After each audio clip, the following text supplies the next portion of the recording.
झारखंड के मुख्यमंत्री हेमंत सोरेन का बंगाल जाना और बंगाल के मुख्यमंत्री ममता बनर्जी के साथ में मुलाकात करना, साथ ही वहां के उद्योगपतियों को झारखंड में उद्योग के लिए न्योता देना। उसी दरमियान उन्होंने अपने सालगिरह के लिए आसाम भी गए। उसी बीच कांग्रेस के विधायक दल के सभी नेतागण अपने आला कमान के साथ में दिल्ली में भेंट किए। क्या ये एक जो समीकरण है जो देखने को मिल रहा है, ये झारखंड में राजनीति का उलटफेर है या फिर किस तरह का मामला है? इस संबंध में हमारे साथ में खास बातचीत करने के लिए हमारे वरीय पत्रकार संजय जी हैं। हम उनसे जानते हैं क्या लगता है। संजय जी, इस बार जो जिस तरह से झारखंड की राजनीति में उलटफेर दिख रहा है, माननीय झारखंड के मुख्यमंत्री हेमंत सोरेन का बंगाल में जाके वहां के उद्योगपतियों के साथ में मिलना और उसे झारखंड में निवेश के लिए न्योता देना, दूसरी ओर उसी दरमियान उन्होंने असम में भी जाके अपना सालगिरह में भी असम गए, और उसी बीच कांग्रेस विधायक दल के जितने भी नेता है अपने आला कमान के साथ में भेंट किए। इसको लेके क्या सोचते हैं आप, किस तरह की राजनीतिक समीकरण हो सकती है? जो हेमंत सोरेन का पहला कालखंड था, उस पे आप देखिएगा पूरा जो राजनीति था झारखंड का, जब जब बनने और बिगड़ने का बात आया तो बंगाल के रास्ते असम का दौरा हुआ।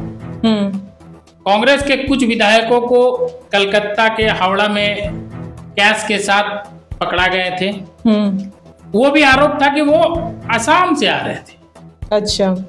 फिर माननीय जो बाद में मुख्यमंत्री बने चंपई सोरेन जी, इन लोगों का भी कनेक्शन भाया बंगाल होते हुए असम बना। माननीय मुख्यमंत्री हेमंत सोरेन भी कलकत्ता जाते हैं और एनडीए फोल्डर में रहने के बाद भी कांग्रेस के खिलाफ सबसे ज्यादा अगर कोई बोलने वाला नेता है तो वो ममता बनर्जी, जिन्होंने पूरे विपक्ष के दलों का आह्वान किया कि गैर कांग्रेस गैर बीजेपी की गठबंधन बनना चाहिए और इंडिया गठबंधन को नेतृत्व करने के लिए वो तैयार है।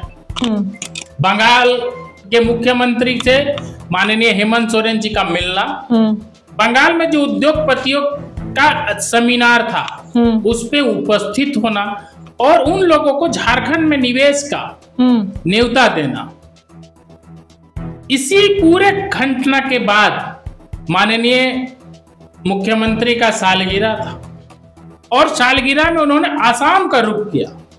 राजनीतिक लोगों का हर कदम में कुछ ना कुछ राजनीतिक छिपा होता है।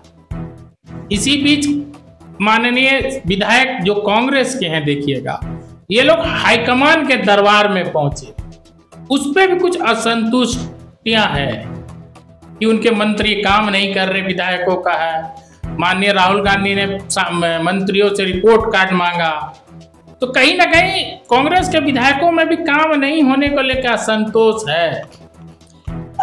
बंगाल के जो मुख्यमंत्री हैं वो तो गैर कांग्रेसी हैं, और जबकि गठबंधन जो है वो कांग्रेस के साथ में ऑलरेडी गठबंधन में है, तो फिर ममता बनर्जी के साथ में मुलाकात करना ये किस तरह की राजनीति? ममता बनर्जी जब इंडिया गठबंधन बन रहा था हर बैठक में उपस्थित थी। अच्छा। परंतु बंगाल में जब चुनाव हुआ लोकसभा का, तो कांग्रेस के विरोध चुनाव लड़ी, बीजेपी के विरोध चुनाव लड़ी। चुनाव के बाद भी कांग्रेस से दूरी बनाए हुए हैं और वो उनका प्रयास है गैर कांग्रेसी दल, जिसमें झारखंड मुक्ति मोर्चा भी आता है, राष्ट्रीय जनता दल भी आता है, और सबसे बड़ा बात है जो वामपंथी के दो विधायक है वो माकपा माले के हैं, जो बंगाल में ममता बनर्जी का पैरवी करते, बोलते हाँ उससे गठबंधन होना चाहिए ममता बनर्जी को, जबकि दूसरे वामपंथी जो वहाँ मजबूत है सीपीआई सीपीएम, वो ममता बनर्जी के खिलाफ रहते हैं। तो झारखंड का समीकरण जब देखिएगा तो जेएमएम के 34 विधायक, आरजेडी के 6 विधायक, आरजेडी के 4 विधायक और वामपंथी में माकपा माले जो ममता बनर्जी के साथ खड़े रहती है उनके 2 विधायक, तो आंकड़ा 40 पहुंच जाता है। एलजेपी के भी विधायक है, जदयू के भी विधायक है और जयराम जी भी है। ये लोगों को देखिएगा जब, तो आंकड़ा बहुमत पार करता है। और ममता बनर्जी का प्रयास रहता है गैर कांग्रेसी सरकार बने, उसी तरह बीजेपी भी चाहती है कि कांग्रेस अलग रहे, कांग्रेस सरकार में नहीं रहे, कांग्रेस सत्ता में नहीं आए। आपके साथ भी कांग्रेस का दिल्ली में चुनाव में कोई गठबंधन नहीं होना, आपका सीधा वार करना, ये सारे चीज इंगित करते हैं कि इंडिया गठबंधन है, पूरे देश में लोकसभा के लिए बना, लोकसभा के बाद भी है, लेकिन उनके बीच सब चीज ठीक नहीं है। कांग्रेस के विधायकों में भी असंतुष्ट है। हो सकता है झारखंड सरकार को 1,36,000 करोड़ या अपने विकास के लिए धन की आवश्यकता जो केंद्र से मिलेगा। एक नया विषय आया कि वित्त मंत्री ने केंद्रीय मंत्री से भेंट करके कल ही मुलाकात की और इस पैसा को लेने का कोशिश किया, जिसके लिए कमेटी भी उद्योग मंत्रालय ने बनाया। इसका पैसा एक महत्वपूर्ण विषय है और केंद्र से मिलना है, तो कोई नया राजनीतिक झारखंड में दिखने की संभावना है। कहे के लिए राजनीतिक लोगों का हर कदम राजनीतिक होता है।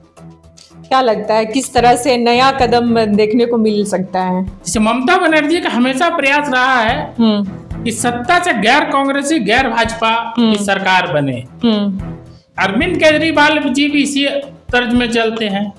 आरजेडी के साथ भी बहुत अच्छा तालमेल बिहार में कांग्रेस का है, ऐसा दिखता नहीं है।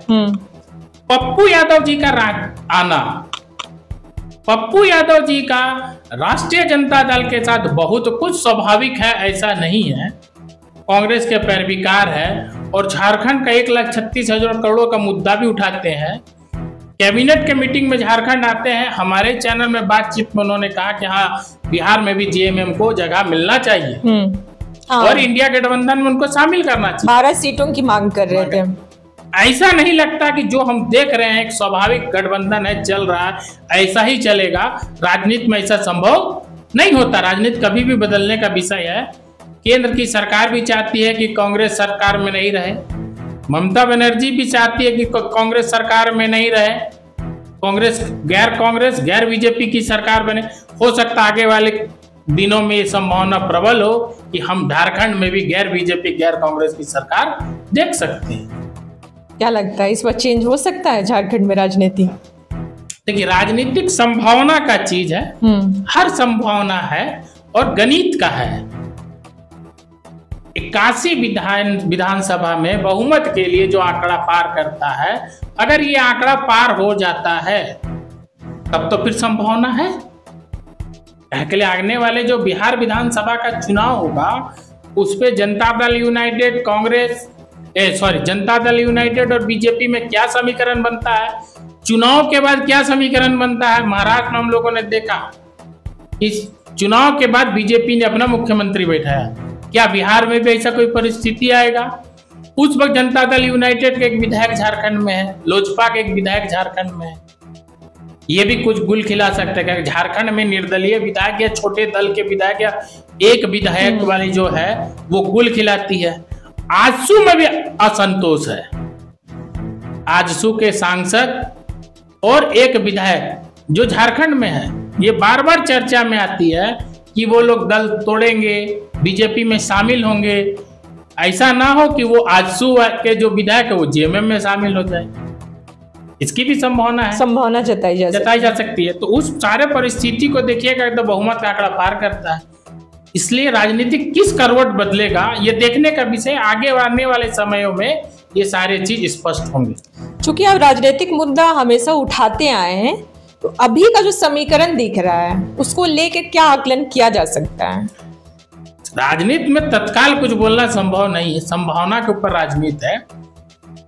बिहार का चुनाव भी एक महत्वपूर्ण कड़ी होगा और ये जो आने वाला बजट है जिसमें मैया सम्मान का बहुत दबाव है सरकार पे, विधवा पेंशन का दबाव है, नए योजनाओं का दबाव है। झारखंड में की राजधानी रांची में बहुत सारे फ्लाईओवर बनाने की बात थी, लेकिन अब पता चल रहा है कि फ्लाईओवर इस वित्त वर्ष में नहीं बनेंगे, वो आगे वित्त वर्ष में ले जाएंगे। इसका अर्थ बजट का कहीं ना कहीं कोई विषय आ रहा है और इतने फ्लाईओवर के लिए केंद्र से मदद की भी आवश्यकता है। वो भी एक विषय आएगा। माननीय मुख्यमंत्री का असम में किनसे भेंट होता है, किनसे बात होता, क्या कोई दूत के माध्यम से बात होगा, बहुत सारी संभावनाएं हैं। तो बिहार चुनाव तक इंतजार करना होगा। बिहार चुनाव के बाद हो सके झारखंड में भी एक नया राजनीतिक समीकरण देखने को मिल सकता है।